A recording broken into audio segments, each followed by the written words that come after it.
आज हम बात करेंगे डेटा की। डेटा अंडरस्टैंडिंग की। डेटा क्या है, डेटा की अंडरस्टैंडिंग क्या है, कंप्यूटर डेटा को कैसे समझता है, कहाँ स्टोर होता है, कहाँ प्रोसेस होता है, ये सारा कुछ स्टेप बाय स्टेप आज हम बात करने वाले हैं। ये जो चैप्टर है, ये चैप्टर 7 है क्लास 12 का कंप्यूटर साइंस का। ठीक है, इसमें टॉपिक कौन कौन सा कवर करेंगे हम देख लेते हैं। व्हाट इज़ डेटा, डेटा क्या है इसके बारे में बात करेंगे। इंपॉर्टेंस ऑफ डेटा, डेटा का इंपॉर्टेंस क्या है, टाइप्स ऑफ डेटा, कितने तरह का डेटा होता है, डेटा कलेक्शन, कहाँ कहाँ से डेटा कलेक्ट कर सकते हैं उसके बारे में बात करेंगे। डेटा स्टोरेज, डेटा स्टोरेज करते हैं, कहाँ स्टोरेज होता है उसके बारे में बात करेंगे। डेटा प्रोसेसिंग, डेटा कलेक्ट हो गया, स्टोर हो गया, अब प्रोसेसिंग, डेटा कैसे प्रोसेस होता है उसके बारे में बात करेंगे और कुछ मेजर्स के बारे में बात करेंगे। ठीक है, आइए शुरू करते हैं। व्हाट इज़ डेटा, अगर हम बात करें कि डेटा क्या है, तो basically data means data such as a name, surname, address, phone number, mobile phone number, fax number, email address, car licence, कुछ भी, यानी anything meaningful stored information is called data. अब वो नेम हो सकता है, जेंडर हो सकता है, डिटेल हो सकता है।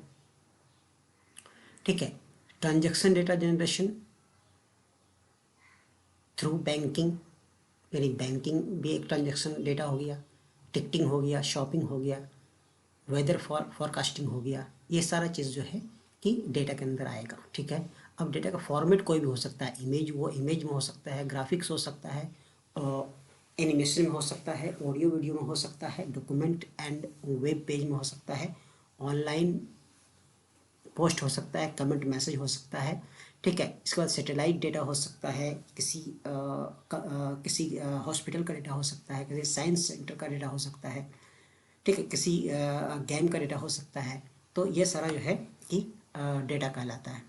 ठीक है, तो जहाँ से भी डेटा स्टोर हो रहा है, वो मिल रहा है और वो स्टोर हो रहा है, उसको डेटा कहते हैं। ठीक है, अब इम्पोर्टेंस ऑफ डेटा की बात कर लेते हैं। तो इम्पोर्टेंस ऑफ डेटा में आएगा आपका ये सारा। मैं जो है कि एक एक करके क्लिक कर दे रहा हूँ, आप जो है वन बाय वन पॉज करके पढ़ सकते हैं। इसका नेक्स्ट इसका जो है कि अभी डिटेल में बात भी करेंगे।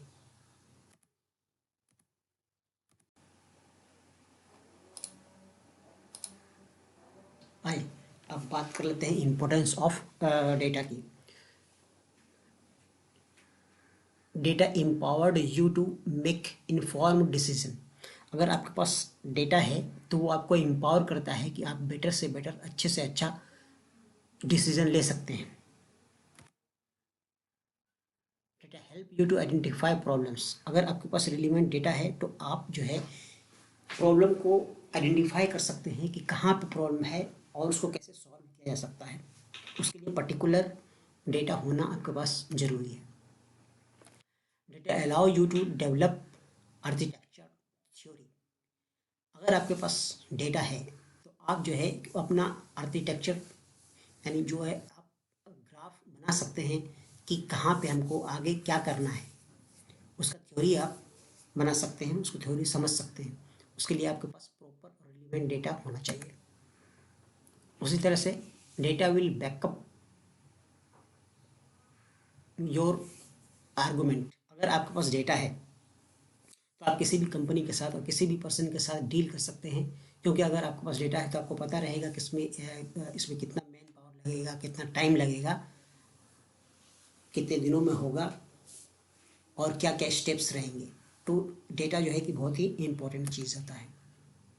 अब आइए बात करते हैं data makes you approach strategically, अगर आपके पास डेटा है तो आप स्टेप बाय स्टेप अपने प्रोग्राम को अपने वर्किंग स्टाइल को बना सकते हैं कि ये फर्स्ट स्टेप में इतना कर पाऊंगा, सेकंड स्टेप में कितना कर पाऊंगा और थर्ड स्टेप में इतना कर पाऊंगा।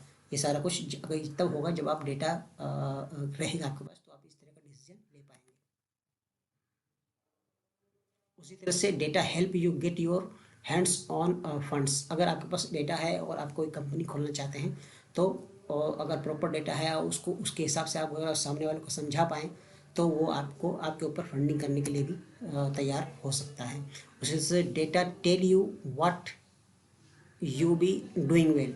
डेटा अगर है तो आप पता लगा सकते हैं कि आप सही डायरेक्शन में जा रहे हैं या गलत डायरेक्शन में जा रहे हैं, आपको कितना स्पीड से और बढ़ना चाहिए, कितना स्पीड स्लो करना चाहिए, कहाँ पे आपको इम्प्रूवमेंट की ज़रूरत है। ये तब हो पाएगा जब आपके पास डेटा होगा। उसी तरह से data save your time.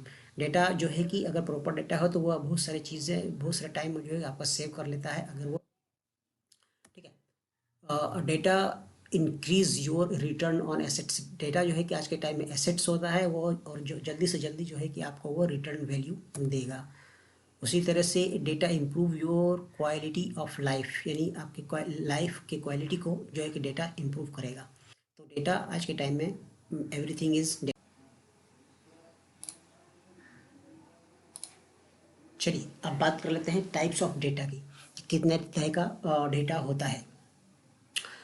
Data बहुत तरह का हो सकता है और बहुत सारे फॉर्मेट्स में हो सकते हैं। Data comes from different source, ठीक है। डिफरेंट सोर्स मीन्स कि वो अलग अलग जगह से आ सकता है। वो स्कूल का डेटा भी हो सकता है, वो हॉस्पिटल का डेटा भी हो सकता है, वो खेल के मैदान से का भी डेटा हो सकता है, ठीक है। बहुत तरह का, बहुत जगह के सोर्सेज से डेटा हमारे पास अवेलेबल होते हैं और बहुत सारी चीज़ें हम लोग डेटा के थ्रू से कर सकते हैं। They can be different formats, और वो अलग अलग फॉर्मेट्स में हो सकता है। वो इमेज हो सकता है, वो वीडियो हो सकता है, वो मैसेज टेक्स्ट में हो सकता है, ठीक है। वो ग्राफिक्स हो सकता है, ठीक है। वो वीडियो हो सकता है, कुछ भी हो सकता है, ठीक है। वो आइकॉन के शक्ल में हो सकता है। बहुत सारी चीज़ें, मतलब अलग अलग सोर्सेज से डेटा आते हैं। तो बेसिकली हम लोग जो है कि 6 पार्ट ऑफ डेटा को बांट सकते हैं, types, 6 type of data, 6 type of data we can say. पहला जो है कि वो रो डेटा है, मतलब कोई भी डेटा है तो वो रो फॉर्मेट में हो सकता है। फिर वो लॉजिकल डेटा हो सकता है, फिर कॉम्प्लेक्स डेटा हो सकता है कि डेटा तो है बट लेकिन बहुत कॉम्प्लेक्सिटी है डेटा में। न्यूमरिक डेटा हो सकता है, करेक्टर का डेटा हो सकता है, और इंटीजर डेटा हो सकता है हमारे पास। तो ये सारे जो है कि डेटा टाइप्स ऑफ डेटा हैं, ठीक है। अब बात कर लेते हैं कि इसको भी अगर, इस 6 को भी अगर बाइफिकेशन करेंगे तो 3 पार्ट में होगा। एक होगा हमारा अनस्ट्रक्चर्ड डेटा, स्ट्रक्चर्ड डेटा, और उससे पहले रो डेटा। रो डेटा होगा हमारे पास, और अनस्ट्रक्चर्ड डेटा होगा। अनस्ट्रक्चर्ड डेटा में देखेंगे कि वो किसी भी जगह से डेटा आ रहा है हमारा, जैसे कि ये शॉपिंग मॉल से आ रहा है, चैट से आ रहा है, ईमेल है, ट्विटर है, ठीक है, कॉल सेंटर है, एक्सेट्रा। बहुत जगह से जो है कि डेटा हमारे पास अवेलेबल हो सकता है।